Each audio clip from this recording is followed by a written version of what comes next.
인문학으로 직장인의 고민과 궁금증을 해결해 드립니다. 인문학이 여러분의 출근길을 가볍게 만들어 드립니다. 직장인을 위한 출근길 인문학. 제194화 복수심에 불타오를 때.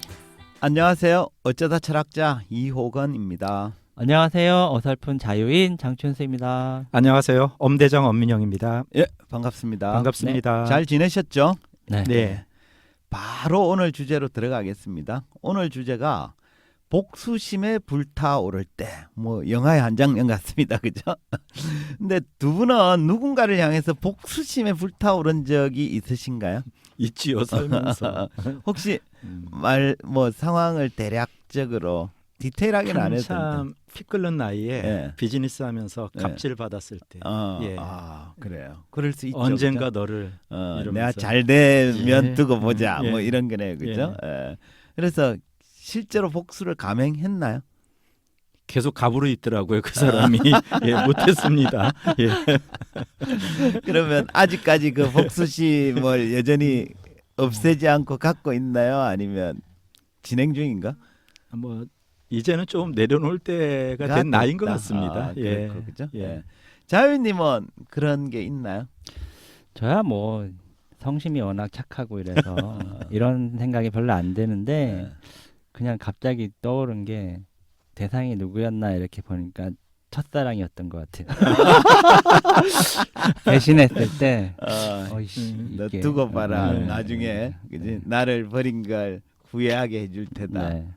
그래서 뭐 살짝 한 것 같아요. 한 것 느낌에. 같아요. 네. 오. 혹시 아나? 그 대상이. 모르겠어요. 알 수도 있을 텐데. 그럼 나는 복수를 했다고 그랬는데 상대는 복수 받았다고 느낌을 못 느낄 수도 있잖아. 뭐 그럴 수도 있긴 한데 뭐 바로 했기 때문에. 바로. 네. 그러니까 그렇다고 뭐 때리고 이런 거 아닙니다. 나쁜 년 이러면서 이런 거 아니고. 바로 그 다음 날 더 예쁜 이렇게 어. 여친을 지금의 부인을. 예. 너무 텀이 길어서 중간에 수많은 여자들이 있어요. 그러네요, 그죠? 어쨌든 그렇고 우리가 왜 그 복수심에 불타오를 때는 되게 많잖아요, 그죠? 뭐 누가 나한테 해코지를 했다든지 또 원한에 사무치는 무언가 때문에 누군가를 이제 복수를 해야 되겠다라는 생각이 들기도 하는데 사람 중에는 원수한테도 복수보다는 용서를 해주는 사람들이 있잖아요. 이런 사람 보면 솔직하게 느낌이 어떤 느낌이 드세요? 저 같은 경우는 뭐 그런 상황에서 용서를 했다 이렇게 따지면은 좀 이렇게 사람이 커 보이고 뭐 이런 느낌도 드는데 만약에 반대로 보면 매일 눈만 뜨면 칼을 갈아 복수하려고 인생이 불쌍해질 것 같아요. 눈 뜨면 칼을 갈고 그러니까 오히려 행복하지 않을까라는 뭐 느낌도 들고. 예. 그렇죠. 복수를 하기 위해서 끊임없이 노력하는 사람은 인생이 좀 불쌍해 보이고 예. 쿨하게 용서해 주는 사람은 좀 그릇이 커 오히려, 보이고. 예. 그러시구나. 자유님은 어떠세요? 그러니까 복수할 만한데도 불구하고 복수를 안 하고 용서를 해줘 버리는 사람. 저는 용서는 잘 안 될 거라고 보니까 복수를 하지 않는 것과 용서는 같은 말은 아니라고 보거든요. 오케이. 네. 이해됐어요. 그래서 예를 들어 저는 이 강력 범죄 같은 거 보면 예를 들어 어린 아이한테 어떤 범죄를 저지른 친구들 부모 내가 만약 그 부모란 예. 이런 생각으로 막 들 때가 많잖아요. 예. 그 우리가 진짜 부모가 아닌데도 저런 새끼 찢어 죽이고 싶어 이런 생각이 들 음. 때가 있는데 그 부모가 딱히 뭐 복수를 할 수단이 없을 뿐이지 그렇죠. 용서가 가능할까? 용서 못 할 것 같아요. 그러니까 복수 대신 용서를 선택하는 게 아니라 복수를 안 할 뿐이다. 안 한다기보다 뭐 못하는 거. 그러니까 왜냐하면 그죠? 못하는 거죠. 좋습니다. 뭐 그런 경우도 굉장히 많을 것 같아요, 그죠? 그래서 오늘은 누군가를 향해 복수심이 불타오를 때 어떻게 하는 게 좋은지 복수심이라는 주제로 이제 얘기를 좀 해볼까 합니다. 복수심은 원수를 갚으려고 벼르는 마음을 말하죠, 그죠? 그래서 칼을 슉슉 갈고 너 두고 봐라. 나중에 언젠가는 뭐 이런 그죠? 이 사무친 원한을 갚고 말리라 뭐 이러는 거죠. 살다 보면 한 번씩 복수심에 사로잡힐 때가 있습니다. 가령 믿었던 사람한테 배신을 당해서 원한이 쌓이면 당사자는 예외 없이 복수심에 불타오르죠, 그죠? 이러한 믿음과 배신과 복수로 이어지는 줄거리는 수많은 드라마와 영화에서 자주 나오는 스토리입니다, 그죠? 근데 자기에게 큰 해를 입힌 사람에게 복수를 하는 행위는 합법일까요, 불법일까요? 우리 지금 사회에서 불법 아닌가요? 예, 그렇죠. 그죠? 예. 그래서 못하는 거예요. 예. 행위의 경중에 따라 다르겠지만, 그죠? 가령 이런 거는 불법 아니잖아요. 상사한테 복수하겠다고 커피 타오라고 그래 침 뱉어서 하고 네. 이런 거 불법 아니잖아요. 그렇죠. 불법은 아니죠. 근데 뭐 그 대부분 사람들이 본인은 안 당했을 거라고 생각하는 거죠. 제가 커피 많이 타드렸죠. 네. 그죠? 우리가 이제 행위의 경중에 따라서 다르겠지만 대체로 사적인 복수는 불법인 경우가 많습니다. 하지만 이건 지금 그렇고 옛날에는 합법인 시절도 있었습니다. 대표적인 경우가 기원전 1750년경에 그 고대 바빌로니아의 제6대 왕 함무라비 왕이 제정한 성문법인 함무라비 법전이라는 게 이제 대표적인데요. 거기에는 복수가 합법적인 행위로 기록되어 있습니다.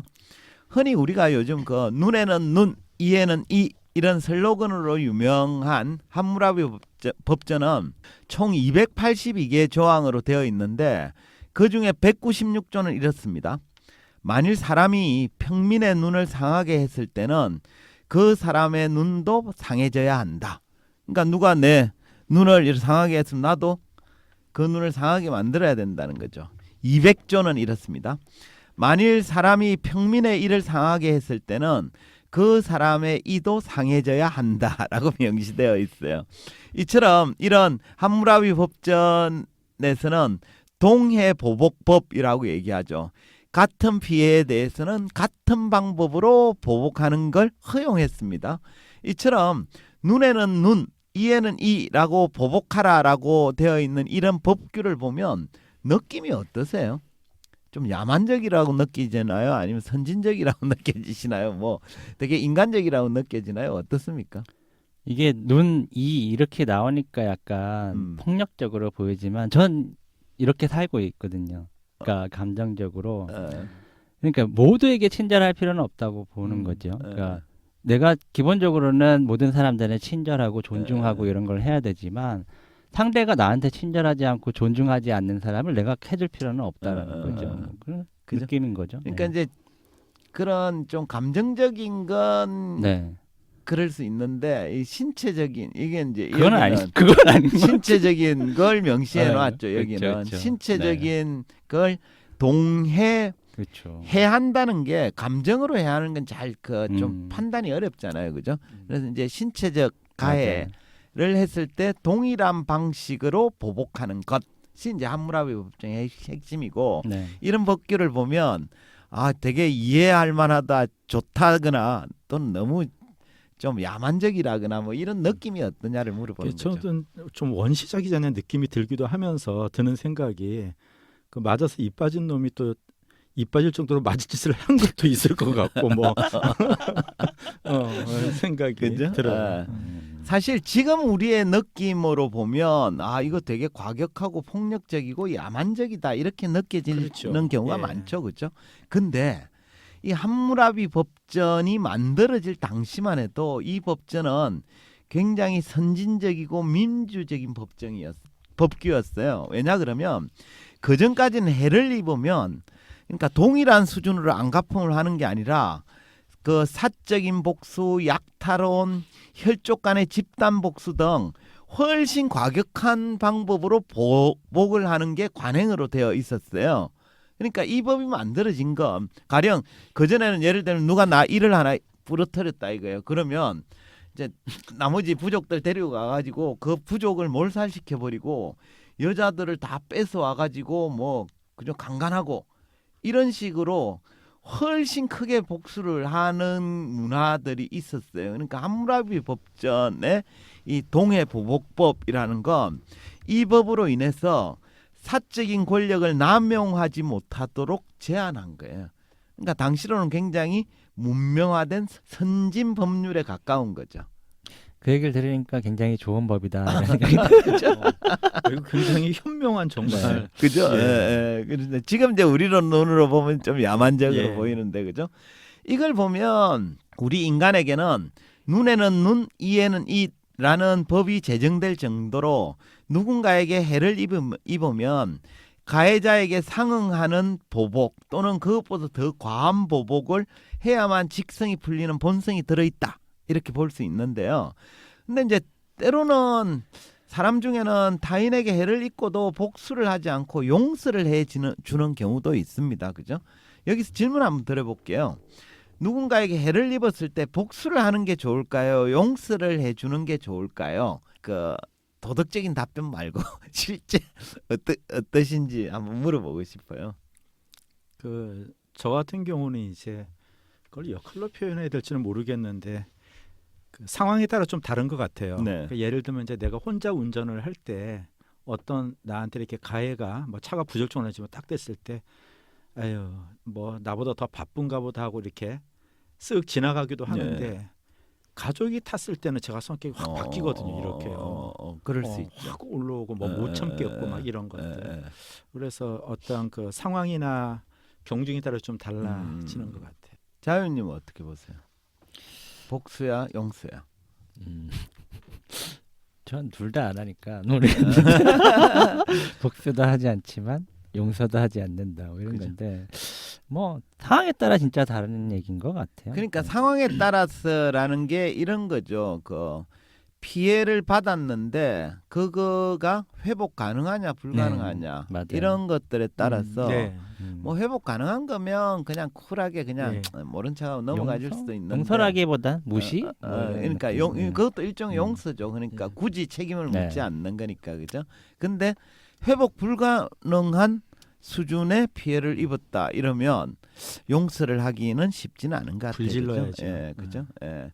근데 이제 수많은 현자들은 아무리 큰 상처를 입어도 복수보다는 용서를 하라라고 조언을 하기도 합니다.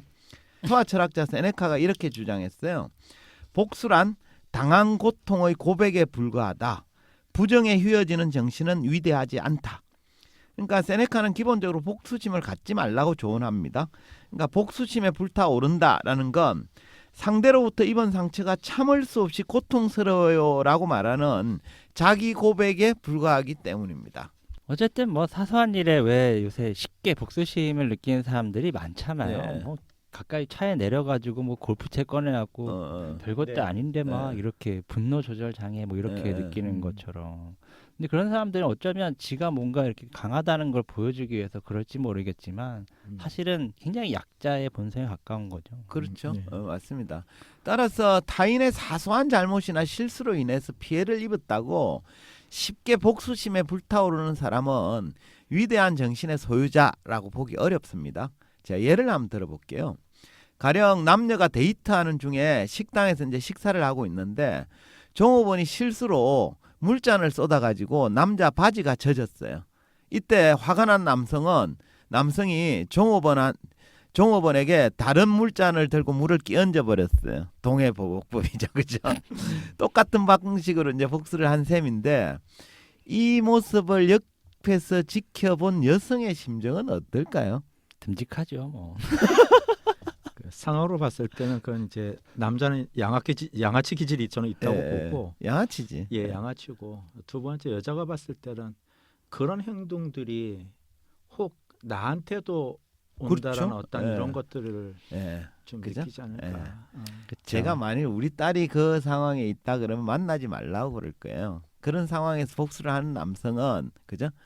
그 더 이상 만나지 않는 게 좋습니다. 우리 엄대장님 얘기했듯이 그 상황에서 그러는데 나하고 살다가 내가 사소한 네. 잘못이나 실수를 하면 가만두겠어요? 그죠? 예. 그러니까 이제 우리가 약자의 사소한 실수에도 참지 못하고 복수의 칼을 빼드는 사람이라면 뭐 좋은 성격의 소유자라고 보기도 어렵고 그죠? 뭐 그런 거죠. 세네카는 그냥 단순히 용서를 하라고 주장을 한 게 아니라 용서를 왜 해야 되는지를 설명을 하는데 세네카는 상대가 강한 사람이건 약한 사람이건 용서를 하라면서 이렇게 주장했습니다.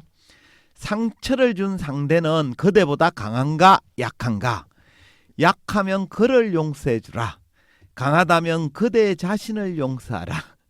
그러니까 세네카는 우리가 왜 복수보다는 용서를 선택해야 되는지에 대해서 매우 합리적인 이유를 들었는데요.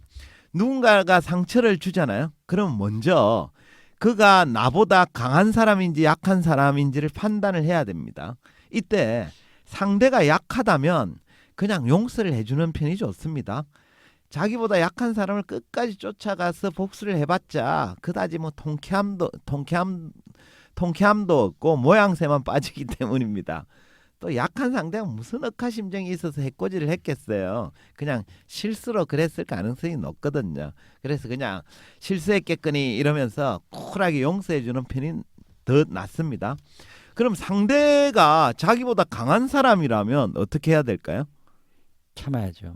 그죠? 맞습니다. 그래서 아까 그 상처 줬던 사람이 아직 갑이라 그랬잖아요. 예. 그러니까 긴 세월 참죠. 그죠? 네. 맞습니다. 그런 논리로 세네카는 상대가 강하다면 그대 자신을 용서하라라고 했어요. 그러니까 자기보다 강한 상대한테 분노에 눈이 멀어서 복수하겠다고 덤비면 자칫 자기 목숨이 위태로워질 수도 있거든요.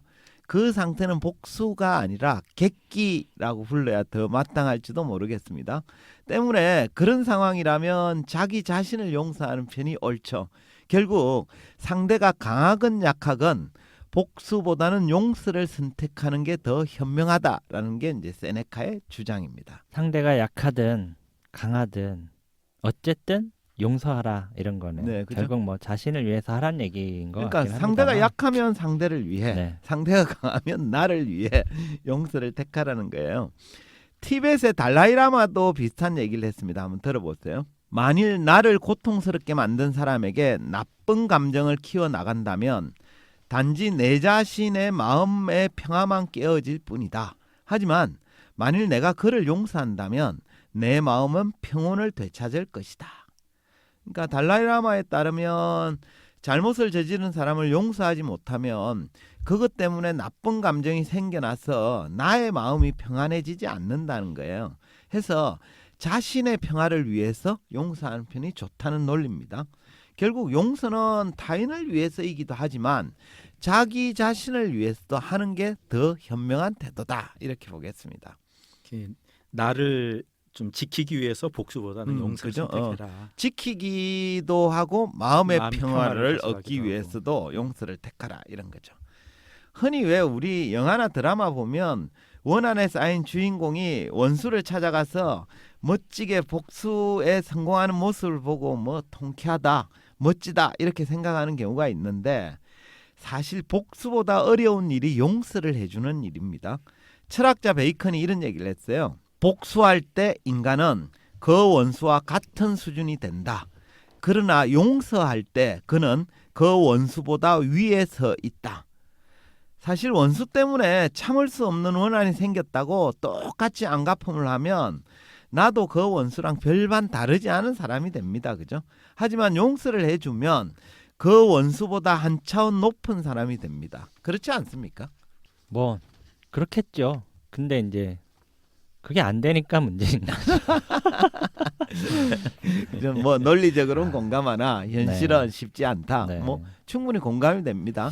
하지만 그런 생각은 주로 아랫 사람들이 갖는 감정이에요. 그래서 용서보다는 복수의 감정이 쉽게 불타오르죠. 근데 이제 용서는 아무나 쉽게 선택할 수 있는 게 아닙니다. 기본적으로 용서는 위에 있는 사람이 아래에 있는 사람에게 하는 행위이기 때문입니다. 그러니까 인도의 이제 정신적 지도자인 마하트마 간디도 비슷한 얘기를 했는데 이렇게 얘기를 했어요. 약한 자는 절대 누군가를 용서할 수 없다. 용서는 강한 자의 특권이다. 그러니까 용서는 아무나 할 수 있는 게 아닙니다. 타인이 아무리 심각한 위해를 가해도 그것 때문에 크게 상처받지 않는 사람, 다시 말해 강자만이 행할 수 있는 특권입니다. 결국 그러니까 우리가 용서를 해준다는 건 나약함의 결과이거나 패배가 아닙니다. 오히려 자기가 강자임을 드러내는 행위고 외부 자극에 쉽게 흔들리지 않는 사람임을 증명하는 행위인 거죠. 복수보다는 용서를 하는 게 네. 좀 훨씬 그 폼나는 행위의 수준인 어, 거예요. 그죠. 이렇게. 폼나기도 하지만 예. 원래 수준이 높은 수준이 행위. 높아지는 그죠? 거죠. 예. 예. 우리가 왜 복수심에 사로잡히지 말아야 하는지에 대한 또 다른 관점도 있는데요. 독일 철학자 니체가 이런 얘기를 했어요. 괴물과 싸우는 자는 그 과정에서 자신이 괴물이 되지 않도록 조심해야 한다. 그러니까 복수의 칼날은 상대만을 겨누지 않습니다. 그 칼 끝은 동시에 자기 자신을 향하기도 하거든요. 해서 복수심에 불타올라서 원수를 갚는 일에만 전념하는 사람은 자칫 그 과정에서 자기도 모르게 괴물로 변할 수도 있습니다. 한번 생각해 보세요. 복수의 일념으로 365일 어떻게 하면 원수를 갚을 수 있을까를 고민하고 있다면 그 사람은 정상적인 사회생활을 할 수 있을까요? 이게 뭐 무협 영화에서나 가능한 거죠. 그죠? 어디 처박혀가지고 물동이 좀 나르면서 그죠? 그죠? 그러니까 자기 인생은 네. 제대로 된 자기 삶을 생활을 할 수도 없고 그죠? 행복을 느낄 수도 없는 거죠. 그죠? 해서 세네카 주장처럼 복수란 당한 고통의 고백에 불과합니다. 그러니까 복수심에 사로잡힌 사람은 정신이 좀 부정적인 것으로 뒤덮여 있는 사람으로 구부러진 정신의 소유자예요. 대체로 복수심은 고통을 참지 못하는 나약함의 신호일 따름입니다. 그 노여움을 일일이 복수로 안갚음하려는 사람은 결코 강자할 수가 없습니다. 그는 자기가 당한 고통에 몸부림을 치는 자에 불과합니다. 해서 어쩌면 그 복수심에 불타오르는 사람의 분노는 상대가 아니라 나약한 자신을 향하고 있을지도 모릅니다. 해서 누군가에게 좀 피해를 입었더라도 복수보다는 용서를 택하는 사람이 훨씬 현명하고 좋은 선택이다 라는 말씀을 좀 드리겠습니다. 네. 그 매번 방송이 참 좋은 개념들이 소개되고 했는데 저는 개인적으로 오늘 네. 참 좋은 개념을 이렇게 듣고 이렇게 논한 것 같아요. 그래서 사람들은 흔히 용서는 이제 약자의 선택이고 복수는 능력자의 선택이라고 저도 이렇게 좀 개념을 가졌던 것 같아요. 근데 곰곰이 따져보니까 반대가 맞는 것 같습니다. 그래서 사소한 일에도 용서를 하지 못하고 복수에 불타오른다면 스스로 약자의 힘을 인정하는 꼴이 되는 거니까 조금 더 현명해져야 될 것 같습니다. 네, 그렇죠, 그죠? 예, 좋습니다. 네. 사실 뭐 영화, 드라마 이런 거 보면 복수 없는 영화, 드라마가 있을까? 뭐 이런 생각이 들 정도로 그렇죠, 그죠? 무기를 많이, 뭘 쓰느냐의 네. 차이죠. 많이 예. 다루고 있는 것 같아요. 그죠? 비즈니스 세계에서 복수를 하고 뭐 이런 거 같은데 고부간에도 복수를 네, 하고 네, 바람 핀 사람한테도 복수를 하고 복수의 연속인 것 같다라는 느낌이 근데 그런 것 같아요. 그러니까 우리가 영화 이렇게 결말쯤에 딱 복수에 성공을 하고 네. 그러면 이제 대리만족으로 통쾌함도 느끼고 막 이렇게 하잖아요. 그러면서 이제 끝나고 크레딧이 올라가니까 엔딩 크레딧이 올라가죠. 사실 뭐 우리는 만족한 기분으로 쫙 나오긴 하는데 만약에 그게 영화가 아니라 실제 삶이라 그러면 그 사람 복수 끝내고 이제 앞으로 또 살아가야 되기 때문에 네. 그게 진짜 해피엔딩이라고 볼 수 있을까라는 생각을 좀 해볼 필요가 있지 않을까라는 그렇죠. 생각이 그죠? 듭니다. 그래서 영화나 드라마가 사람 배려 놓는다니까요. 그 액션 영화 같은 데를 보면 어쨌든 원한에 사로잡힌 주인공이 그죠? 억울하게 이제 피해를 본 주인공이 그 피해를 준 그 나쁜 놈을 찾아가서 복수에 성공하잖아요. 그럼 꼭 다 죽이고 난 즈음에 경찰이 삐뽀삐뽀하고 와서 거기서 끝나죠. 근데 그 사실은 그 경찰이 그죠? 누굴 체포해야 돼? 주인공 체포해야 되는 거 아니에요?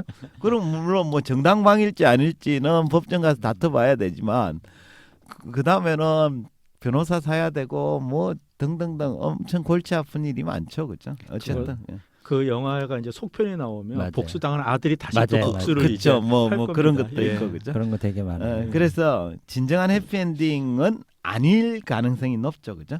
네, 좋습니다. 어쨌든 복수보다는 용서가 더 현명하고 수준 높은 행위다라는 말씀을 드리겠습니다. 어떻게 한 줄 평 해볼까요? 예, 엄 대표님부터. 죄는 미워도 사람을 위안하지는 말라 이런 말도 있잖아요. 네. 그래서 요즘에 이제 가을철 주말이니까 단풍 구경 차 가지고 주말 나들이 정말 많더라고요. 차가 막힐 정도로. 그래서 멋있게 양보 운전 많이 하세요. 복수 운전은 비극을 불러옵니다. 그런 생각을 했습니다. 보복 운전이 네. 복수니까 예. 그죠? 네, 네. 좋습니다. 공익적인. 네.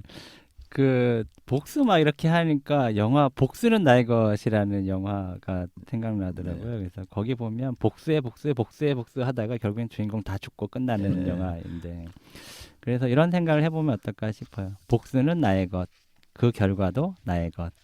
좋습니다. 예. 오늘은 복수심에 불타오를 때라는 주제로 이야기했습니다. 사람들은 원수에게 복수하는 게 통쾌하다거나 능력자라고 해석하는 경우가 있는데 세네카는 복수란 자신이 당한 고통의 고백에 불과하다고 보았습니다. 복수심에 불타오른다는 것은 상대로부터 입은 상처가 참을 수 없이 고통스러워요라고 말하는 자기 고백에 불과하기 때문입니다. 달라이라마는 잘못을 저지른 사람을 용서하지 않으면 그것 때문에 나쁜 감정이 생겨나서 마음이 평안해지지 않기 때문에 자기 자신을 위해서라도 복수보다는 용서를 해주라고 조언했습니다. 철학자 베이컨도 복수할 때 인간은 그 원수와 같은 수준이 되지만 용서할 때는 원수보다 위에 서 있다면서 용서는 수준 높은 사람이 할 수 있는 권한이라고 보았습니다. 마하트마 간디도 약한 자는 절대 누군가를 용서할 수 없고 용서는 강한 자의 특권이라면서 용서는 타인이 아무리 심각한 위해를 가해도 그것 때문에 크게 상처받지 않는 사람, 즉 강자만이 행할 수 있는 특권이라고 보았습니다. 결국 용서를 해준다 함은 나약함의 결과이거나 패배가 아니라 자신이 강자임을 드러내는 행위며 외부 자극에 쉽게 흔들리지 않는 사람임을 증명하는 행위입니다. 따라서 누군가에 의해 피해를 입더라도 복수보다는 용서를 택하는 편이 훨씬 현명한 처신이라는 점을 기억했으면 합니다. 이것으로 직장인을 위한 출근길 인문학 제194화를 마치도록 하겠습니다. 저희는 다음 시간에 다시 찾아뵙겠습니다. 네, 감사합니다. 네, 감사합니다. 감사합니다.